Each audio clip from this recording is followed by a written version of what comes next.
നമസ്കാരം, news prime മലയാളത്തിലേക്ക് സ്വാഗതം.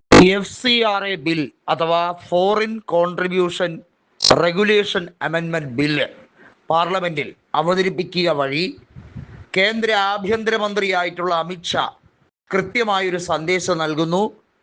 വിദേശ മിഷണറികൾ, അതായത് ഇന്ത്യയുടെ നടത്തിപ്പ് രീതികളിൽ വിദേശ ഫണ്ടിങ്ങുകളെ കൃത്യമായി അതിനെ നിയന്ത്രിക്കാൻ വേണ്ടി നടത്തുന്ന ബില്ല്, അത് മതപരിവർത്തനത്തിനെ തടയാൻ വേണ്ടിയാണ്. ഇന്ത്യ ഒരു ഹിന്ദു രാഷ്ട്രമായി നിലനിൽക്കാൻ വേണ്ടിയുള്ള നീക്കത്തിൻ്റെ ഭാഗമായാണ് BJPയുടെ ഈ അജണ്ട എന്ന് വ്യക്തമായതായി ഗോവയിൽ വളരെ ശക്തമായി BJPക്കെതിരെ ഒരു പ്രൊട്ടസ്റ്റ് നടക്കുന്നു.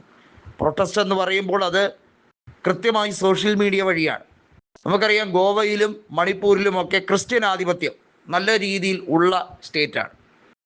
പ്രത്യേകിച്ചും ഗോവ ഒരു ആംഗ്ലോ ഇന്ത്യൻ സംസ്കാരം നിലനിൽക്കുന്ന ഒരു സ്റ്റേറ്റാണ്. ഗോവയിൽ നിലവിൽ പ്രമോദ് സാവന്താണ് മുഖ്യമന്ത്രി. അവിടെ BJP ഭരണത്തിൽ തന്നെയാണ്. പക്ഷേ BJPയെ തൂത്തു തുടച്ച് എറിയാൻ മാത്രമുള്ള കെൽപ്പ് കോൺഗ്രസിനുണ്ട് താൻ. FCRA ബില്ല് വലിയ വിവാദമായി മാറും. ഗോവയിലും മണിപ്പൂരിലും ഭരണമാറ്റം ഉണ്ടാകാനുള്ള എല്ലാ സാധ്യതകളിലേക്കും വിരൽ ചൂണ്ടുകയാണ്. പലരും പറയുന്നൊരു കാര്യമുണ്ട്, കേരളത്തിൽ എന്തുകൊണ്ടാണ് BJP ഇന്നേ വരെ അധികാരത്തിൽ എത്തുകയോ അല്ലെങ്കിൽ വലിയ മാറ്റങ്ങൾ ഉണ്ടാക്കിയെടുക്കാനോ കഴിയുന്നില്ല? ഇത്രയധികം പണം തെരഞ്ഞെടുപ്പിന് ചിലവാക്കുന്ന മറ്റൊരു പൊളിറ്റിക്കൽ പാർട്ടി കേരളത്തിലില്ല. അതിന് കാരണം ഇത്രയേ ഉള്ളൂ. ഇവിടെ വരുന്ന 27% മുസ്ലിങ്ങൾ മാത്രമല്ല, 18-ൽ കുറയാതെ ഉള്ള ശതമാനത്തിലുള്ള ക്രൈസ്തവ സമൂഹം എൻ ബ്ലോക്കായി കോൺഗ്രസിന് വോട്ട് ചെയ്യുന്നത് കൊണ്ട് കൂടിയാണ് ഇവിടെ കഴിഞ്ഞ നിയമസഭാ തെരഞ്ഞെടുപ്പിലും വലിയ മുന്നേറ്റം, ഇമ്പാക്റ്റ് മറ്റ് പാർട്ടികൾക്ക് ഉണ്ടാക്കാൻ കഴിയാതെ UDFന് മികവാർന്ന ഭൂരിപക്ഷം കിട്ടിയത്. ഗോവയിലും മണിപ്പൂരിലും എൻ ബ്ലോക്കായി കൃത്യമായി ഒരു പോളറൈസേഷൻ ഉണ്ടാകും, ഒരു കമ്മ്യൂണൽ പോളറൈസേഷൻ ഉണ്ടാകും. FCRA ബില്ല് ഉദ്ദേശിക്കുന്നത് ഹിന്ദു ധ്രുവീകരണത്തിന് വേണ്ടി, വർഗീയ ധ്രുവീകരണത്തിന് വേണ്ടി തന്നെയാണ്. അതായത് വലിയ സംസ്ഥാനങ്ങൾ, ഉത്തർപ്രദേശ് പോലുള്ള വലിയ സംസ്ഥാനങ്ങൾ കൈപ്പിടിയിൽ നിന്നും നഷ്ടമാകാതിരിക്കാൻ വേണ്ടിയുള്ള ഗിമിക്സാണ്. അതിൻ്റെ പേരിൽ ചെറിയ സംസ്ഥാനങ്ങളിൽ വലിയ തോതിലുള്ള പ്രശ്നങ്ങൾ ഉണ്ടായാൽ പോലും അത് കുഴപ്പമില്ല, അതിനെ മേക്ക് ഓവർ ചെയ്യാമെന്ന പ്രതീക്ഷയിലാണ് BJP നേതൃത്വം. അതിനുവേണ്ടി ചില കള്ളക്കളികൾ കളിക്കാം, അതിനുവേണ്ടിയുള്ള ശ്രമങ്ങൾ അണിയറയിൽ തുടങ്ങി.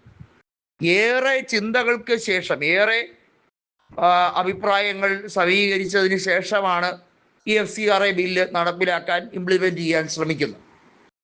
വാസ്തവത്തിൽ ഇന്ത്യ കണ്ട ഏറ്റവും മോശമായ ധനകാര്യ രീതികളാണ് ഇന്ത്യയിൽ അവലംബിച്ചു കൊണ്ടിരിക്കുന്നത്. ഇന്ത്യയിലെ നോട്ട് നിരോധനവും അതുപോലെ തന്നെ ഇന്ത്യയിൽ പൊതുമേഖലാ സ്ഥാപനങ്ങളെ പരിപൂർണമായി പ്രൈവറ്റൈസേഷൻ ആക്കി അതെല്ലാം വിറ്റഴിക്കുന്നതും ഒക്കെ ഈ രാജ്യത്തിനെ കുട്ടിച്ചോറാക്കാൻ വേണ്ടിയുള്ള പരിപാടിയാണ്. അതിൽ കൃത്യമായും മറ്റൊരു രീതിയിൽ കൂടി FCRA വഴി ഈ രാജ്യത്തെ NGO സംഘടനകളെ കൂടി തകർക്കുക എന്നുള്ളതാണ്. NGO സംഘടനകൾ സർക്കാരിന് ഭീഷണിയാണ്. കാരണം അഭിജിത്ത് ദീപ്കെ പോലുള്ളവർ NGO സംഘടനകൾ വഴി നടത്തുന്ന സമ്മർദ്ദം സർക്കാരിന് താങ്ങാൻ കഴിയുന്നില്ല. നരേന്ദ്രമോദിക്ക് യൂട്യൂബിലും അല്ലെങ്കിൽ സോഷ്യൽ മീഡിയയിലും അർദ്ധരാത്രി വരെ ലൈവായി വരേണ്ടി വരുന്നത് എന്താണ്? ഉറക്കം പോലും മാറ്റിവെച്ച്. കാരണം ഇതുപോലുള്ള NGO സംഘടനകൾ ഏറ്റവും ശക്തമായി മനുഷ്യനീതിക്ക് വേണ്ടിയും പൗരത്വ അവകാശത്തിന് വേണ്ടിയും ഭരണഘടന നിലനിൽക്കാൻ വേണ്ടിയും പോരാടുന്നു. അതുകൂടിയാണ് പ്രധാനം. വാസ്തവത്തിൽ ഈ FCRA ബില്ല് വഴി NGO സംഘടനകളാണ് ഏറ്റവും കൂടുതൽ നല്ല രീതിയിൽ പ്രവർത്തിക്കുന്നത്. അത് നരേന്ദ്രമോദിക്കും അമിത്ഷായ്ക്കും കണ്ണെടുത്താൽ കണ്ടുകൂടാ.